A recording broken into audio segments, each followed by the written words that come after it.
भगवान के विविध रूप जो आपको पसंद है स्वीकार करो और अपनी साधना को आगे बढ़ाओ।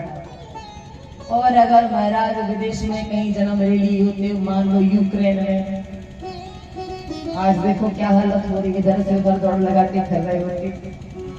बहुत बड़ी कृपा हम लोगों के ऊपर है, उस पर स्वस्थ शरीर दिया।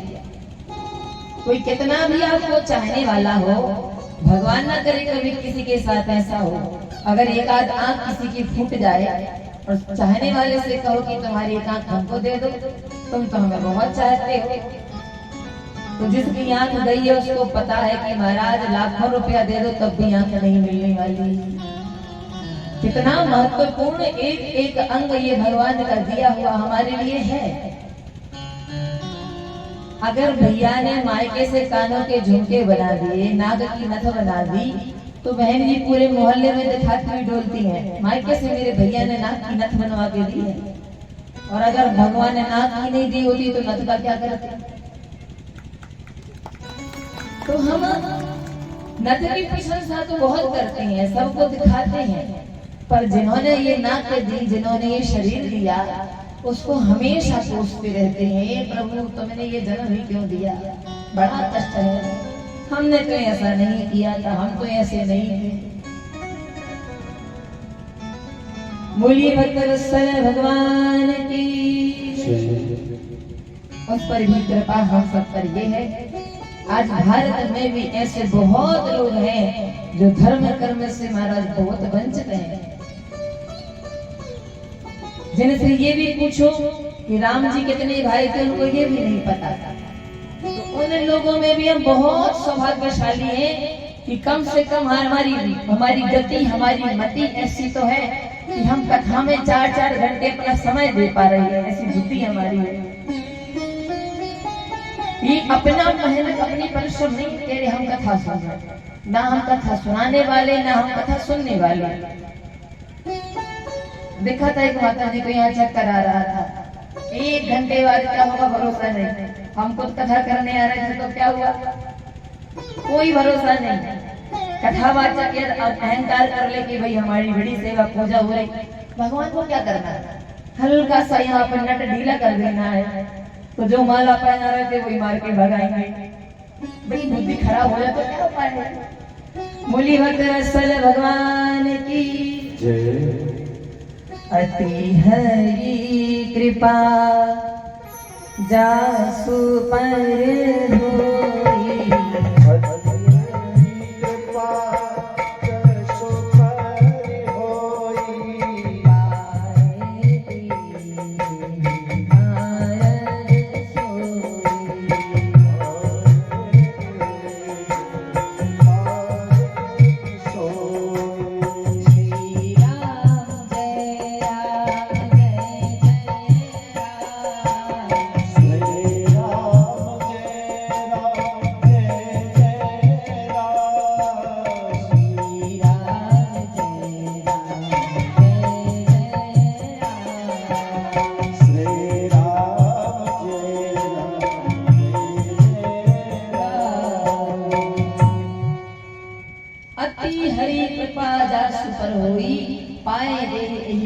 होई, अगर आप एक राम नाम जप पाते हैं, आपके मन में राम जी के नाम के प्रति प्रेम है, तो ये आपका कोई पुरुषार्थ नहीं है, ये प्रभु की कृपा है। अति हरि कृपा जासु पर हुई, वो इस जिस पे अति कृपा होती है वो इस मार्ग में एक कदम रख पाता है।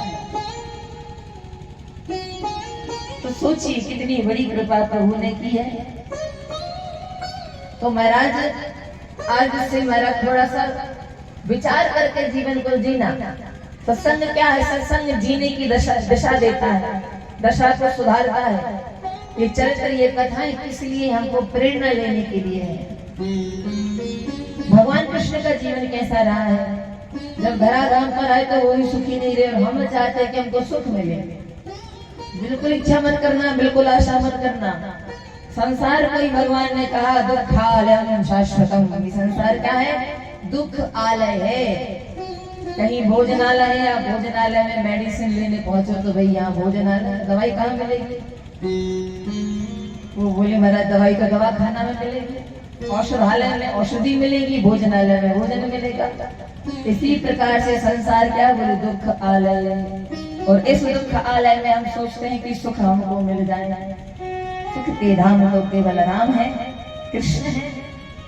तो बोले राम जी का नाम और कृष्ण का नाम अगर जीवन में आ गया, बस उसी समय सुखी हो गए। फिर आप जिस हालत में जहाँ हैं, जैसे हैं, प्रभु को धन्यवाद देते हुए राम नाम जपते हुए महाराज साधु जीवन आपका वही शुरू हो गया। और अगर कोई दुख आए, भगवान का वजन छूट गया, मुंह लटक गया, अगर मुंह लटकाने से तुम्हारा समाधान हो तो खूब लटकाओ भैया, और मुंह लटकाने से आज तक किसी का समाधान नहीं हुआ है। चिता और चिंता में केवल बिंदी का फर्क है। एक बिंदी चिंता तो महाराज जीते को जला देती है, चिता मरने के बाद जलाती है। तो चिंता ना करें, 7-8 दिन जो आप कथा सुनने का फल हो ये हो कि अब धीरे धीरे अपने चिंतन को सुधारें। बोलिए भक्तवत्सल भगवान की जय। यहाँ पर सुखदेव जी महाराज कहते हैं परीक्षित जैसे जैसे प्रभु के विवाह हुए वैसे उनके बेटा बेटियों के विवाह हुए। महाराज रुक्मिणी जी के बेटे हैं प्रद्युम्न, प्रद्युम्न के पुत्र हैं अनिरुद्ध। अनिरुद्ध का विवाह रुक्मिणी की नातिन के साथ हुआ है। भगवान श्री कृष्ण बारात लेकर के रुक्मिणी के घर गए हैं और यहाँ पर सभी बाराती एकत्रित हैं। बलदाऊ जी महाराज जरा भोले भाले हैं। रुक्मिणी ने अपनी बहन का विवाह जैसे तैसे स्वीकार कर लिया है श्री कृष्ण को, लेकिन मन में एक टीस उसके रह गई है। अंदर ही अंदर वह नफरत करता है श्री कृष्ण से, बलराम से, कि जबरदस्ती मुझे अपनी बहन की मर्जी से इस रिश्ते को मानना पड़ रहा है।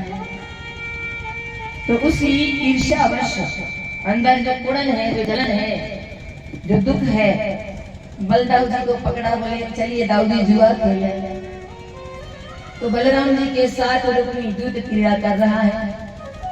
बलदाऊ जी महाराज सीधे साधे हैं, हर बार जुआ जीत जाते हैं, कहते कहो मैं जीत गया। तो महाराज रुक्मिणी कहता है अरे महाराज आप नहीं हम जीते हैं। और जितने साथ में बैठने वाले चापलूस थे सब जानते हैं कि भाई बलदाऊ जी सीधे साधे व्यक्ति हैं। तो सब बोलते नहीं नहीं रुक्मिणी जीता, रुक्मिणी जीता। भैया थोड़ी आवाज सब बोलते भैया रुक्मिणी जीता। अब बेचारे दाऊ जी भोले वाले बोलते ठीक है भैया, उनको लगता है मैं सच में हार गया। जब बार बार ये क्रम चलता रहा, तथा प्रवीण नभो वाणी बलिने विजितो ब्लह, उसी समय आकाशवाणी हुई। बलराम जी महाराज क्रीड़ा में जीते हैं। अब तो बलदाऊ जी प्रसन्न हो गए, कहो मैं तो कह रहा था पहले मैं जीता हूँ, तुम लोग हार गए हो। कोई महाराज रुक्मिणी को गुस्सा आ गया, अरे जंगल जंगल भटकने वाले, गैया चराने वाले, गमार वाले कहेंगे हम क्षत्रियों के बस का है ये, तो द्रुत की रथ तुम लोगों के बस की नहीं है, ये जुआ खेलना बड़े आए कहीं। आओ महाराज दाऊ जी को आ गया गुस्सा, इतनी बार मैं कह रहा मैं जीता, हर बार मुझे हरा साबित कर देते हो, मैं कुछ नहीं बोला। मान करता है दुष्ट। और महाराज जो मूसल उठाए और जो माथे पे पटका, एक बार में गोविंदाय नमो नमः, रुक्मिणी पधार गए। मीडिया वालों ने भगवान कृष्ण को पकड़ा, सरकार आपके साले साहब को आपके भाई ने मार दिया, इस पर आप क्या कहना चाहेंगे? भगवान ने कहा नो कमेंट्स, इस पर हम कुछ नहीं कहना चाहेंगे। क्यों? अगर हमने कह दिया कि भैया दाऊ जी ने गलत किया, अरे लड़ लेते, झगड़ लेते, मारते नहीं, जैसा भी था मेरा साला था, तो दाऊ जी को बुरा लग जाएगा। मतलब मेरे मान सम्मान की कोई परवाह नहीं, तेरे साले का नहीं, भैया मर गया तो बड़ी बात हो गई, तो दाऊ जी नाराज हो जाए। और अगर कह दिया कि नहीं नहीं वो तो बड़ा दुष्ट था, दाऊ जी ने अच्छा किया, तो श्रीमती नाराज हो जाएगी, मेरा तो भाई तुम्हारे भाई ने मार डाला और कसर थी कि तुमने कह दिया कि हाँ बहुत अच्छा किया। तो दोनों मामलों में गड़बड़। तो महाराज यहाँ पर श्री कृष्ण मौन रहे, कुछ भी नहीं बोले। दूसरा विवाह अनिरुद्ध का बाणासुर की बेटी उषा के साथ था।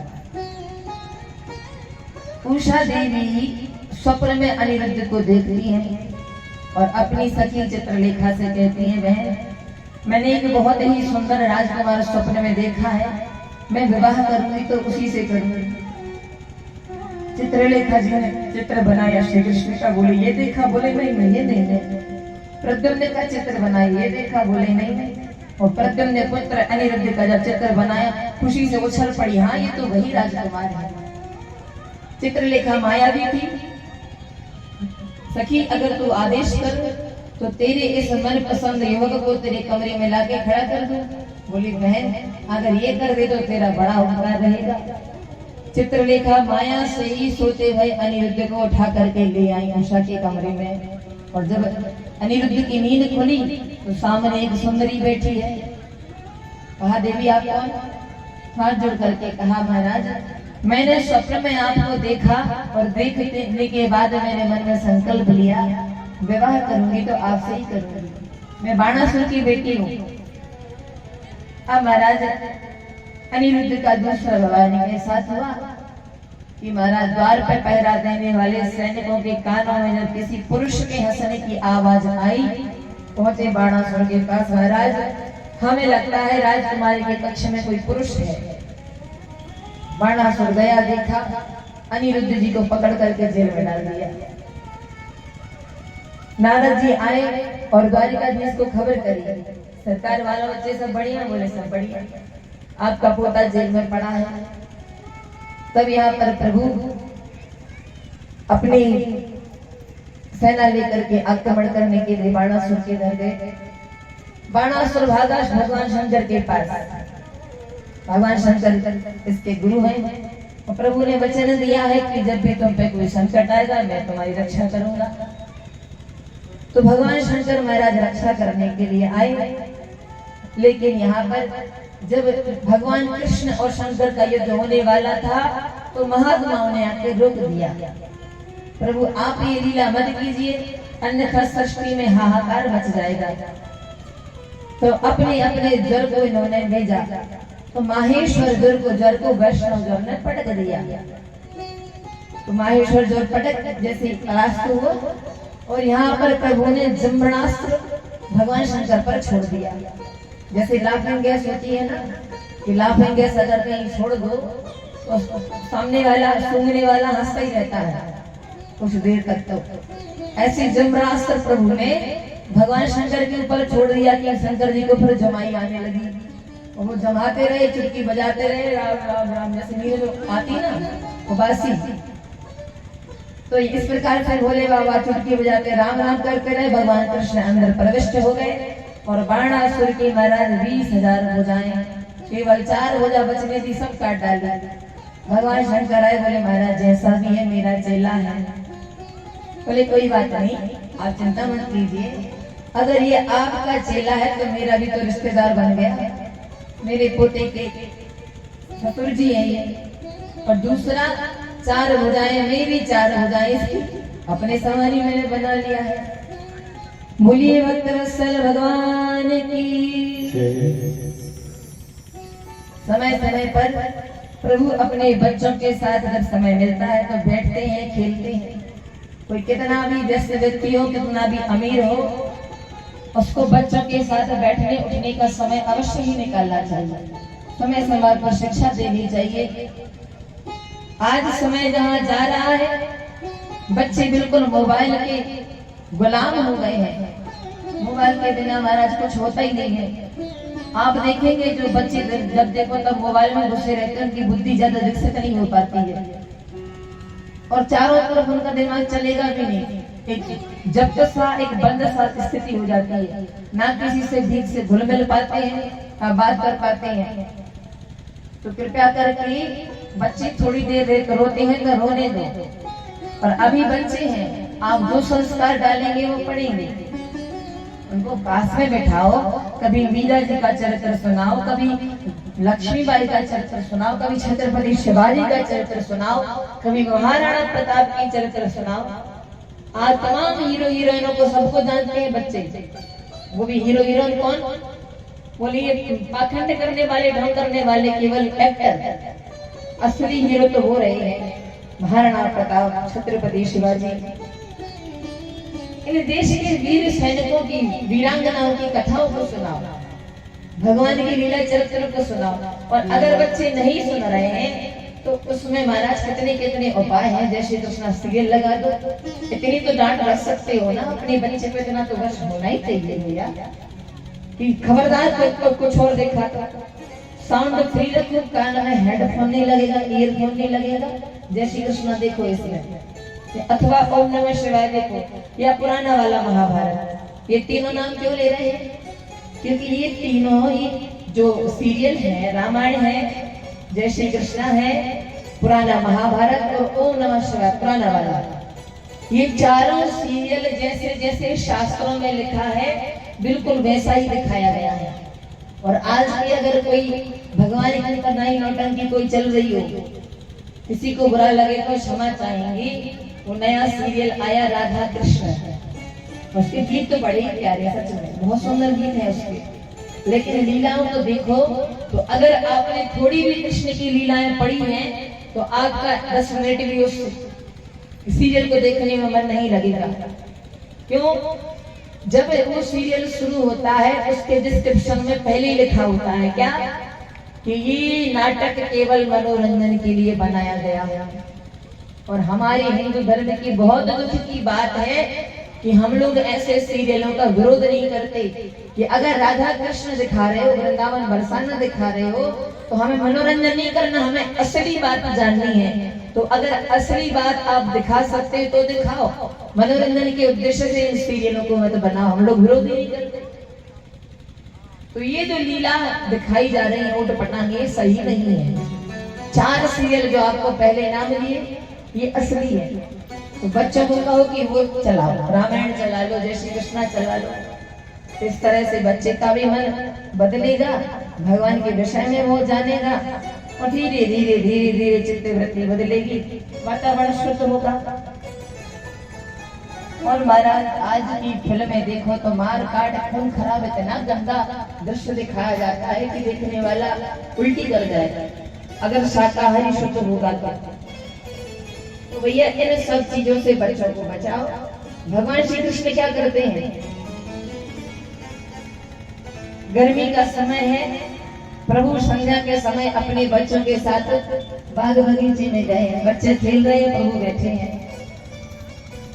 खेलते खेलते बच्चों की गेंद गिरी एक कुएं में, तो जैसे बच्चों ने कुएं में झांका तो बड़ा विशाल शरीर वाला एक गिरगिट मरा पड़ा है।